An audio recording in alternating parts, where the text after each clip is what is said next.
Hey boys and girls, I'm Sarah. I'm a dance education major at the University of Southern Mississippi, and I'm here to tell you about the creative process.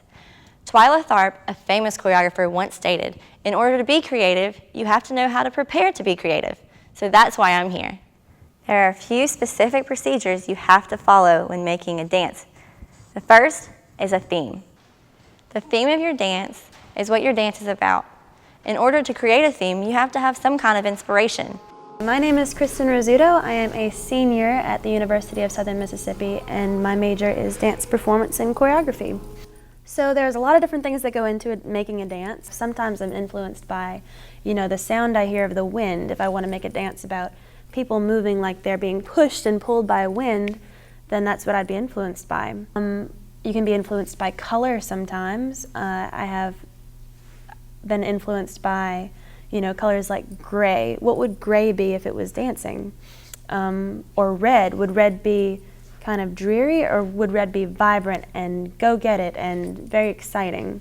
So you can be influenced by just about anything. For me, when I was choreographing my junior piece, which was titled Brouhaha, I went to the Ringling Museum of Art, which is a circus museum, and I was super intrigued by all the different colors and the animals and the gardens and just that grungy kind of feel of a circus. When you go to see one, there's 3 rings and there's a ringmaster and lots of colors, and it kind of smells a little bit.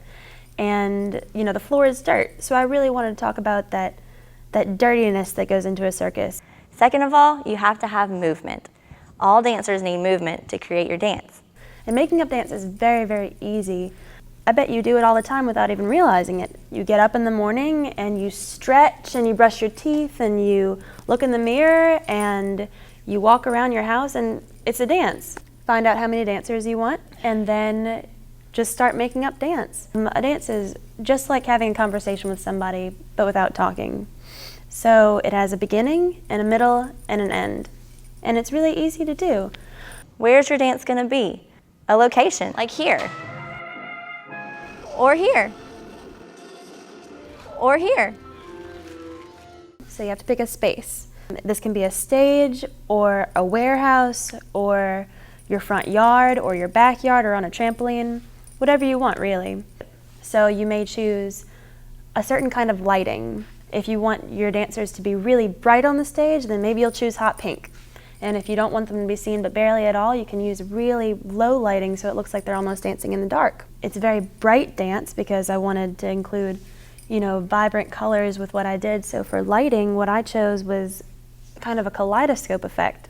Pinks and blues and greens and yellows all mixed in together so that you can see my dancers the entire time, and they're splattered with light all over the stage. Fourth is music. You have to have music to your dance. When you pick music, the thing you want to think about is not so much if you want your audience to sing along to what you're dancing to, but rather what you want them to hear.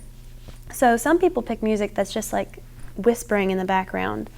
And some people pick music that, has an accordion and a banjo and a big brass band.